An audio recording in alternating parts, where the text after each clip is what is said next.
ప్రస్తుతం మనతో పాటు ఆయుర్వేదిక్ స్పెషలిస్ట్ డాక్టర్ నూరుజీ ప్రదీప్ గారు మనతో పాటు ఉన్నారు. మాట్లాడదాం. నమస్కారం అండి. నమస్కారం. ఏదైనా ఒక విష జ్వరం వచ్చిన తర్వాత కండరాళ్ళ నొప్పులు అనేవి సర్వసాధారణంగా వస్తూ ఉన్నాయి.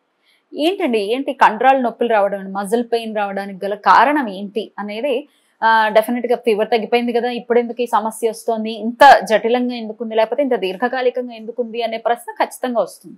ఏమిటి డాక్టర్ గారు దీనికి ఆన్సర్?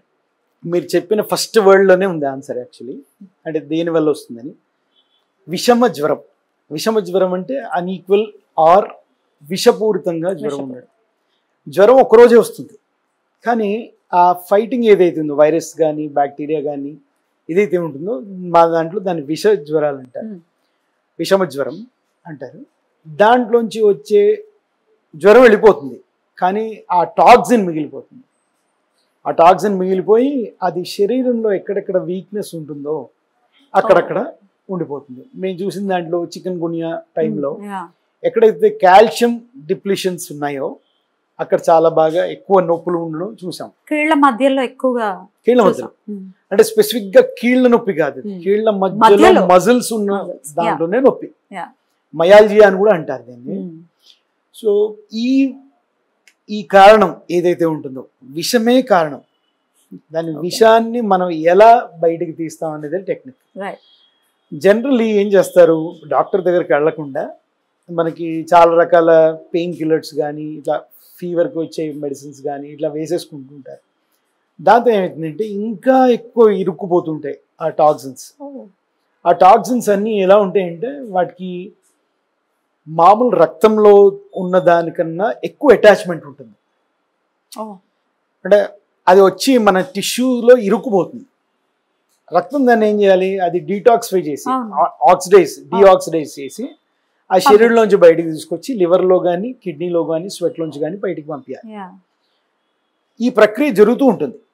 చాలామందికి చూసిన దాంట్లో చాలామందికి ఏదైతే ఒళ్ళు నొప్పులు ఉంటాయో వాళ్ళకి మూత్రంలో మంటలు రావడం కానీ, ఇన్ఫెక్షన్ రావడం కానీ, లేకపోతే స్కిన్ ప్రాబ్లమ్స్ రావడం కానీ, లేకపోతే మధ్య మధ్యలో లూజ్ మోషన్ అవ్వడం కానీ చూస్తుంది. సో ఎలా ఎగ్జిట్ అవుతుందో దాన్ని బట్టి ఆ సమస్య వస్తుంది. మనం అదే టెక్నిక్ ఆయుర్వేదంలో నేచురల్గా ఏదైతే పోతూ ఉంటుందో అలానే మేము టెక్నిక్ యూజ్ చేస్తాం. వామన చికిత్స కానీ, విరేచన చికిత్స కానీ, రక్తమోక్షం కానీ, మూత్ర విరేచనీయ చికిత్సలు కానీ, లేకపోతే స్వేదం, స్నేహ స్వేదాలు కానీ అంటే పైన పూసే దాంతో కానీ ఈ మయాల్జియాని కండరాల్లో నొప్పులు మేము తీసేసే ప్రక్రియ మంచిది ఉంటుంది. అలాగే మెడిసిన్స్ కొన్ని ఉంటాయి, అది మెడిసిన్స్ చెప్పడం అనవసరం, 100లో ఉంటాయి. ఆ మెడిసిన్స్ ఏం చేస్తాయంటే వెళ్ళి అక్కడ ఉన్న టాక్సిన్స్ని అవి ఒక మిశ్రమంగా మార్చి మెల్లగా అవి బయటికి తీసుకొచ్చే ప్రక్రియ చేస్తుంది. దాంతో మయాల్జియా తగ్గుతుంది.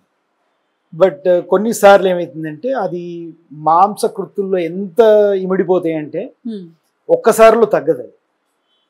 అది ఒక 2 నెలలు 3 నెలలు ఆ చికిత్స చేస్తే కానీ తగ్గదు. మరి మెడికేషన్ మీద ఉన్న వాళ్ళు 2-3 మంత్స్ తీసుకోవాల్సి ఉంటుందండి. 2-3 మంత్స్ తీసుకోవాలి. దాని తర్వాత రసాయన చికిత్స కూడా చేసుకోవాలి. ఆయుర్వేదంలో అన్నిటి స్పెషాలిటీ ఈ రసాయన చికిత్స. మీకు ఏ మెడిసిన్లోనూ ఈ ట్రీట్మెంట్ తర్వాత అయిపోయింది అనడానికి ఇంకో ట్రీట్మెంట్ ఉంటుందని ఎవరు చెప్పరు. ఇది ఎలా అంటే కవైగుణ్య అని ఒకటి అంటారు.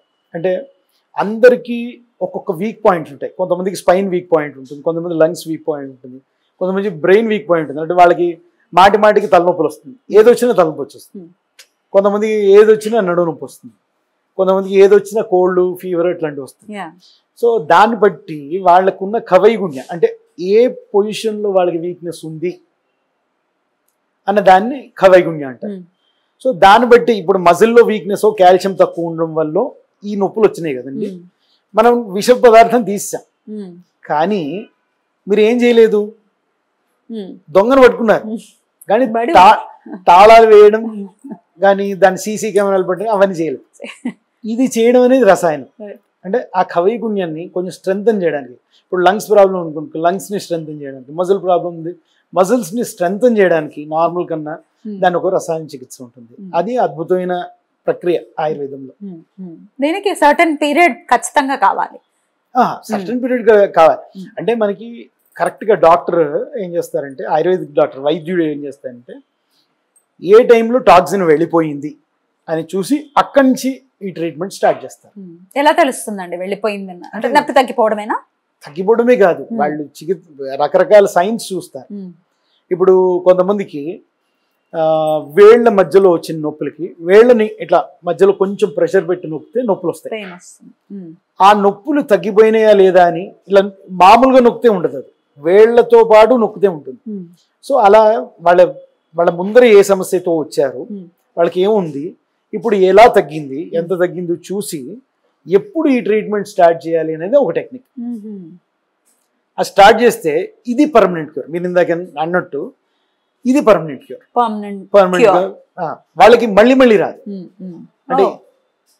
అంటే మళ్ళీ రాదు, మళ్ళీ అదే చేస్తుంది బాడీ. ఎట్లా పంపించాలి ఏంటి మెమరైజ్ కాదు. మీ ఇంట్లో తాళం వేశారు, దొంగ వస్తాడా? రావడానికి లేదు. అంతే, తాళం లేదు, రావడాలు లేవు, ఎరకొడు రావడం లేదు. సీసీ కెమెరాలు పెట్టాం, అన్ని పెట్టి స్ట్రాంగ్ చేసాం. సో ఛాన్స్ ఆఫ్ దొంగతనం తక్కువ. అలాగే ఇది కూడా, అంటే పర్మనెంట్ రిలీఫ్ అంటే పర్మనెంట్ కాదు, ఛాన్సెస్ తక్కువైతుంది. వచ్చినా కూడా శరీరానికి ఆ మెమరీ ఉంటుంది, ఎలా దాన్ని తగ్గించుకుందో అని అది తగ్గించేసుకుంటాం. అదే సఫరింగ్ ఉండదు. నేను అడిగింది కూడా అదే, మెమరీ డెఫినెట్ గా ఉంటుంది ఒక బాడీకి. అలోపతి చేసేది ఏంటండి? సప్రెస్ చేస్తుందా, నిద్రపుచ్చుతుందా, లేకపోతే ఎట్లా అండి అలోపతి? అలోపతిలో అది బ్యాక్టీరియా అయితే కనుక బ్యాక్టీరియల్ ట్రీట్మెంట్, వైరల్ అయితే వైరస్ ట్రీట్మెంట్, యాంటీవైరల్ ట్రీట్మెంట్ అది చేస్తారు. సో ఎక్కడ ప్రాబ్లం వస్తుందంటే వాళ్ళ దాంట్లో దే సీ ఓన్లీ బ్లడ్లో ఇన్ఫెక్షన్ ఉందా లేదా చూస్తారు. ఇప్పుడు మీరు ఏది చేసినా మీరు మీ మాంసకృతుల్లోంచి తీసి చేయవలసింది బయాప్సీని, అందరికీ చేయలేరు. సో బ్లడ్లో చూసి ఈఎస్ఆర్ తగ్గింది అంటే అయిపోయింది అనుకుంటారు. బట్ ఈ విషతత్వం లోపల ఉండిపోయి దాన్ని ఒక ఈ జరా వ్యాధి అంటారు దాన్ని. ఎట్లా అంటే అది అప్పుడు క్రియేట్ చేయదు, ఏ ప్రాబ్లం క్రియేట్ చేయదు, కామ్గా కూర్చుంటుంది. ఒక దొంగ మామూలుగా ఇంట్లో వచ్చి కూర్చున్నట్టు, బట్ అప్పుడే చూపించాడు వాడి దొంగతనం. ఛాన్స్ దొరికినప్పుడు చూపిస్తాడు. అంటే వాళ్ళు ఎప్పుడైతే వాళ్ళ ఏదైనా తక్కువైతుందో, ఎనర్జీ తక్కువైతుందో, వాళ్ళు సరిగ్గా తినరో, లేకపోతే ఇమ్యూనిటీ కొంచెం డిఫెక్ట్ అవుతుందో, అప్పుడు దాన్ని బయటపడుతుంది. దాన్ని ఈ విషతత్వం ఏదైతే ఉంటుందో దాన్ని తీసేసే ప్రక్రియ వేరే సిస్టమ్ లేదు. మేము అలోపతి అగేన్స్ట్ కానీ దాన్ని తక్కువ చేయడం కాదు. It is a greatest medicine, no doubt. But ఏంటంటే ప్రతిదానికి, ఇప్పుడు మా దానికి ఎలా అయితే కొన్ని వీక్నెసెస్ ఉన్నాయో అలా వాటి దానికి కూడా వీక్నెస్ ఉంటుంది, ప్లస్ అండ్ మైనస్ ఉంటుంది. సో ఆయుర్వేదంలో ఇది ప్లస్ డెఫినెట్లీ, రసాయన చికిత్స. బ్యూటిఫుల్ అండి, చాలా అద్భుతంగా వివరించారు. Thank you so much doctor గారు. నమస్తే.